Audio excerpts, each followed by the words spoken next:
কিন্তু তাতে আজ একটা খবর।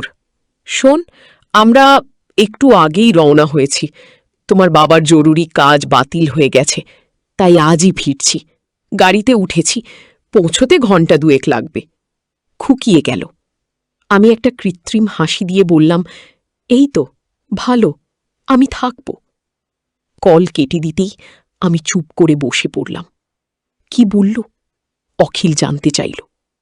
আমি ধীরে বললাম, 2 ঘণ্টার মধ্যে মা বাবা বাড়ি আসছে। এক মুহূর্তের নীরবতা। তারপর দুজন একসাথে উঠে পড়লাম।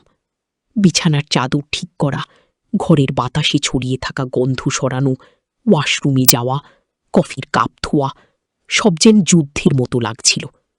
অখিল মুচকি হেসে বলল, তোমার বাবা মারা ফিরলে এমন মিশন ইম্পসিবল হয় বুঝি? আমি ধমক দিয়ে বললাম, মজা করো না, ধরা পড়লে আমাদের ভবিষ্যৎ নিয়ে প্রশ্ন উঠে যাবে। সে আমার কোমর ধরে বলল, ভবিষ্যৎ তো আমরা একসাথেই ভাবছি, তাই না? আমি চোখে চোখ রাখলাম। এক মুহূর্তের জন্য সব ভয়, সব চাপ থেমে গেল। কিন্তু আবার বাস্তবতার টান। আমি ওকে বললাম, তুমি এখনই যাও, বাইরের দরজা দিয়ে নয়, পিছনের দরজা দিয়ে বের হো। এই প্রথম পালিয়ে যেতে বলছো আমায়? কি এটাই শুরু? অখিল, ভালোবাসা মানেই সবসময় ছুঁয়ে থাকা না, কখনো লুকিয়েও আগলে রাখতে হয়। কি?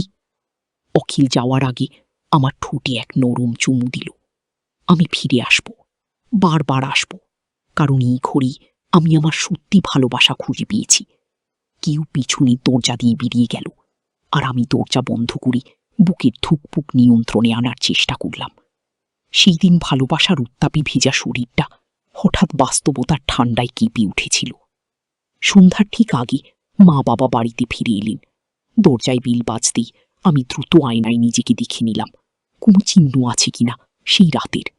না, সবকিছু ঠিক আছে, কিন্তু ভেতরটা, ওটা তো আর আয়নায় দেখা যায় না। মা ঘরে ঢুকে চোখ বুলিয়ে দেখলেন, সবকিছু পরিপক্ক। এই কদিনে বেশ বড় হয়ে গেছ মনে হচ্ছে, মা বললেন। আমি শুধু হেসে মাথা নেড়ে দিলাম। বাবা আমার কাঁধে হাত রাখলেন। সব ঠিকঠাক রাখছো, ভালো। এখন তোমার পড়াশোনার দিকে মন দাও, সামনে পরীক্ষা, আরো মনোযোগ চাই। আমি মাথা নিচু করে বললাম, হ্যাঁ বাবা, চেষ্টা করব, খুব চেষ্টা করব। কিন্তু মন, সে তো একটা মানুষকে খুঁজছে, যে সে ঠিক এই ঘড়ি আমার পাশে শুয়েছিল কিছুদিন আগে, যার নিঃশ্বাস আমার গালে লেগেছিল, যার চুমু এখনো গলায় জমে আছে। আমি রাতের খাওয়া সেরে নিজের ঘরে চলে এলাম। জানালার পাশে দাঁড়িয়ে বাইরের অন্ধকার দেখছিলাম। আগের মতোই ঘর, আগের মতোই বিছানা, কিন্তু কেমন যেন সব ফাঁকা, শূন্য। অখিল আর আসবে না, আজ ফোন করাও যাবে না। মা বাবা আছেন, সব নজরে। আমি ডেস্কে গিয়ে বই খুলে বসি। ভূগোলের নোটস, গণিতের অঙ্ক, কিন্তু প্রতিটা পাতায় যেন অখিলের মুখ ভেসে ওঠে। প্রতিটি অক্ষরের মাঝে তার স্পর্শ লুকিয়ে থাকে। এমনকি বইয়ের পৃষ্ঠার কোনায় একটু আঁচড় দেখি। মনে পড়ে সেই রাতে বিছানায় ওর হাত আমার বইয়ে পড়েছিল। আমি চোখ বন্ধ করি, নিজেকে বোঝাই এটাই বাস্তবতা, ফিরে যেতে হবে আগের মতো। ভালোবাসা শুধু অনুভবে থাকবে, বাস্তবে নয়। পরের দিন থেকে আমি আবার আগের মতো করে পড়াশোনায় মন দিই। প্রতিদিন সকাল, দুপুর, রাত ঠিক সময় মতো পড়ি। মা খুশি হন, বাবা গর্ব করেন। সবকিছু আবার স্বাভাবিক হতে শুরু করেছিল। আমি পড়াশোনায় মন দিয়েছিলাম, মা বাবাও নিশ্চিন্ত। কিন্তু কয়েকদিন ধরে পেটে ব্যথা, মাথা ঘোরা, কিছু খেতে ইচ্ছে না করা শুরু হলো। এক অজানা অস্বস্তি। ভেবেছিলাম মানসিক চাপ, ক্লান্তি, কিন্তু দিন পেরোতেই সেই অস্বস্তি বেড়ে যেতে লাগলো। একদিন সকালে বাথরুমে গিয়ে হঠাৎ বমি হয়ে গেল। আয়নায় নিজেকে দেখে চমকে উঠলাম। চোখে অদ্ভুত শূন্যতা, মুখে ক্লান্তির রেখা, ভয়ের একটা কুয়াশা মাথায় ঘিরে এলো। নিজে কিছু না বলে একাই গেলাম ডাক্তারের কাছে। সব রিপোর্ট দেখি ডাক্তার তাকালেন আমার চোখে। আপনার রিপোর্ট পজিটিভ, আপনি গর্ভবতী, 6 সপ্তাহ চলছে। কি? এক মুহূর্তের জন্য শব্দ থেমে গেল চারপাশে। আমি চুপ করে বসে থাকলাম। কান ঝাঁ ঝাঁ করছিল, চোখ দিয়ে গড়িয়ে পড়ল 2 ফোঁটা জল। কোনো আনন্দে না, না না, একেবারে ভয়ও, শুধু অবিশ্বাস আর অজানা ভবিষ্যতের ভারে। ডাক্তারের চেম্বার থেকে বেরিয়ে সোজা ফোন করলাম অখিলকে। হাত কাঁপছিল। ও রিসিভ করতেই আমি বললাম, আমি তোমাকে কিছু বলতে চাই। ও বুঝে গেল, কোনো প্রশ্ন না করে বলল, তুমি কোথায়? আমি এখনই আসছি। কিছুক্ষণের মধ্যে ও আমার সামনে এসে দাঁড়ালো। আমি তাকিয়েছিলাম ওর চোখে।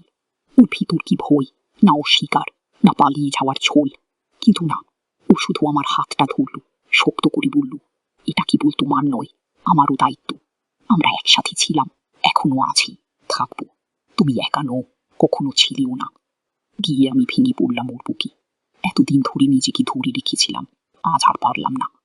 কিন্তু আমরা ঠিক করলাম, এখনই বাড়িতে বলা যাবে না। সময় নেব, সিদ্ধান্ত নেব। আগে নিজেকে সামলে নিই, তারপর ধীরে ধীরে সামনে এগোব। সেই রাত আমি জানালা দিয়ে চাঁদ দেখছিলাম। আমার শরীরে এখন শুধু আমার প্রাণ নেই, ওরও একটি অদৃশ্য উপস্থিতি বয়ে বেড়াচ্ছি। একটি নতুন জীবন, প্রেমের নিঃশব্দ ফল, একটি অজানা যাত্রার শুরু। আমাদের প্রেম হয়তো গোপন ছিল, হয়তো সমাজের চোখে অনুচিত, কিন্তু এই শিশুটি একটি নিঃশব্দ ভালোবাসার প্রতিচ্ছবি। এখন জীবন আর আগের মতো নয়। আমি কেবল এক মেয়ে নই, আমি একজন মা হতে চলেছি। তো বন্ধুরা, এরকম আবেগময় ও রোমাঞ্চকর গল্প শুনে চাইলে চ্যানেলটা সাবস্ক্রাইব করুন এবং পাশে থাকুন। এমন আরো বাস্তব ও হৃদয় ছোঁয়া গল্প নিয়ে ফিরে আসবো।